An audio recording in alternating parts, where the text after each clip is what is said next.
Stuart, it's inevitable. I've got to ask you this question. Declan Rice, could he leave West Ham this summer? No chance. Really? Yeah. Doesn't matter what's offered? No. Really? It's irrelevant. If you're talking, Phillips going at 45 million, you're talking Sterling going at 45 million. What are West Ham going to do with 45, 50 million? A waste of time. Absolute waste of time. I mean, Dave's been adamant.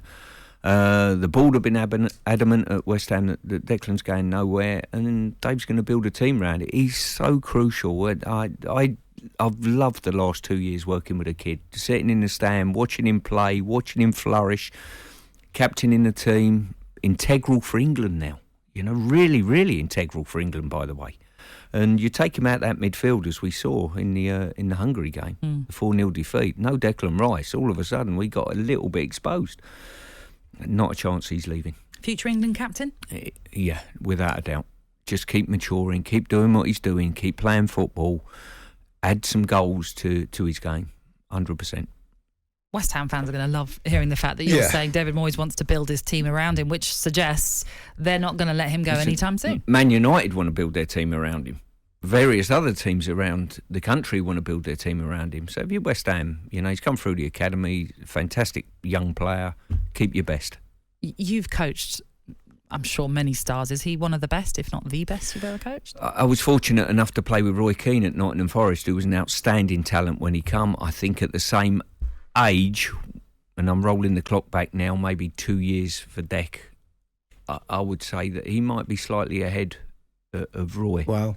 Now, Roy went on to bigger things than Declan's ever achieved at this moment in time, and Roy's got a lion underneath the engine, you know what I mean, and a will to win and all of those type of things. And I'm not suggesting that Declan hasn't and he won't grow into that, but you know, with Dec's stature and everything like that, I think if Dec started to add a few goals to his game, and West Ham is so important to West Ham sitting in front of the back line and England, I think if they could get a little blend where we could free Declan up to go on a little bit more, he would score more goals, and all of a sudden you're looking at... Why does that not happen? Because I look at Souček and he's obviously he's a steeplechase runner. He can run for fun, can't he? Big, strong lad, great athlete. I feel like he gets more licence at times, especially for set pieces, but he gets more... I'd like to see him dovetail that a little bit more. I don't know if you spoke to David regarding things like that with the team and the way they do things. I think there's an expectation that more so Thomas arrives in the box than certainly Declan, but Declan's ability, his recovery tackles are sensational, you know, and that ability to...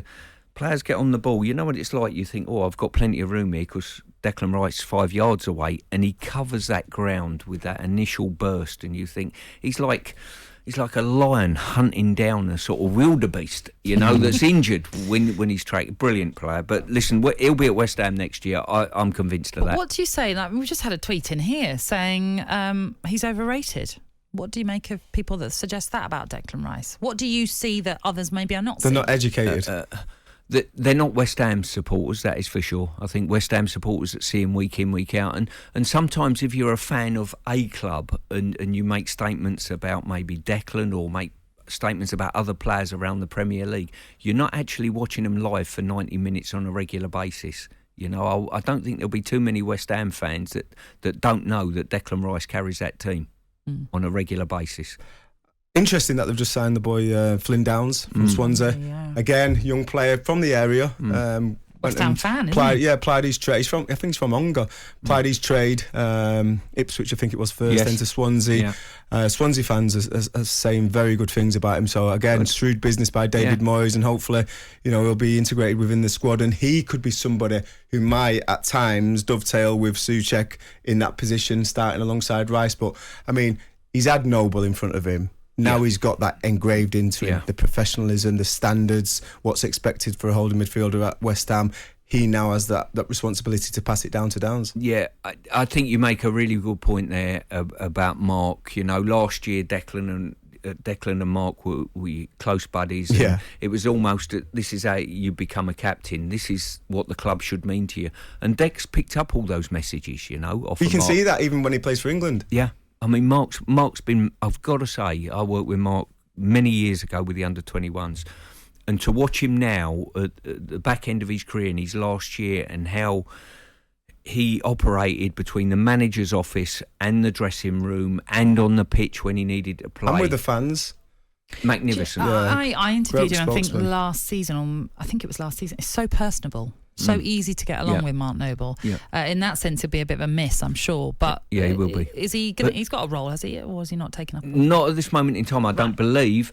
I think Mark probably would need a little bit of break to step away to spend some family time. But what I would say, his influence has got to have rubbed off on Declan. It's like when I was a young kid, maybe getting in the England team, it was Brian Robson for me, that influence. You know, at club football, it was Ian Bowyer at Forest who'd won the European Cup on a couple of occasions. Individuals like that. Yeah, I had Ray Wilkins. Exactly. These are role models that pass on. Declan's had it with Mark Noble, and it's always that next generation that passes all the tricks of the trade on to you. This is how you conduct yourself. Is that something that you think is going to miss at Manchester United? Just sorry to go back to Manchester United, but I just feel there's been a bit of a disconnect. There's a lot of players, key players, like legend players that left Manchester United in and around the same time that Sir Alex left, and all of a sudden that flame didn't get carried forward onto the next generation of players, and that might be where there's been a lot of problems at Manchester United. Well, what it's like there now, Trevor, it's difficult to tell. You're not in the dressing room, but certainly when you look back to yesteryear, the Nevilles used to say, this is what we do. Yeah. You know, sometimes we started the show talking about rules and regulations. When I went to Nottingham Forest, there was no rules and regulations from me, from the manager. Ian Bowyer said, we don't do that at this club, son. You know what I mean? And they just grab you by the scruff of the neck and pull you in line, and they guide you. And that's why some experienced pros are worth keeping about. They might not play every game, but they're worth keeping in and around the squad to make sure that the standards are kept there. I know you're out of the West Ham scene now, but just to get your thoughts on a player that did go on loan to West Ham and was brilliant, and then last season we know it didn't quite work out for Jesse Lingard at Manchester United. Is that another move that could happen? Could he return to West Ham, or is that done now? I'm not sure whether it's totally done or not. Listen, we might have had the best 6 months out of Jesse Lingard that he's ever going to have in football again, You look at the stats, or and even that done definitely beforehand. confirms that. Exactly. He was magnificent for us. He gave us a slightly different dimension. His football was outstanding. He's got a footballing arrogance, Jesse. You know, he'll take the ball anywhere on the pitch, and he's got an arrogance. And it was I thought it was a massive disappointment that Jesse didn't come and join us permanently In the summer. So you made moves for that, did you? But of course, just didn't work out. And so will various other clubs. Now, he'll end up going where he wants to go. Now, West Ham got him, and his performances got him back in the England fold, by the way, which he hasn't been in. He's very proud of. And once again, we've talked about Danny Drinkwater in an extreme case of not having enough football over a certain amount of time. I look at Jesse with Jesse's ability and think he's been on the outside of it for a calendar year at Manchester United, and I find that a real shame. Unbelievable. And you look at his I mean, obviously his stats for West Ham over that 5-6 month period were extraordinary, but he scored the majority of goals that he scored in that 5-6 month period. You know, I think he scored 25 Premier League goals throughout his career. But he just, for a player of that quality. I know.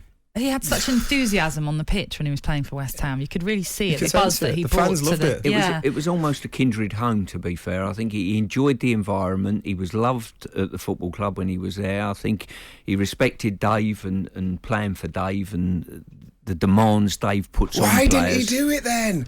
I mean, going back, I know Ronaldo was there, Sancho, he might have been wanting to be amongst that, but I was like, I was so frustrated. Manchester United like, promised him game time. yeah, but be your own man. You've gone to a club where you've been welcomed like a hero. You've performed like a hero. The lads love you. The fans love you. You get a great rapport with the manager. It's meant that that's your club there. There are some suggestions he could be going to the MLS.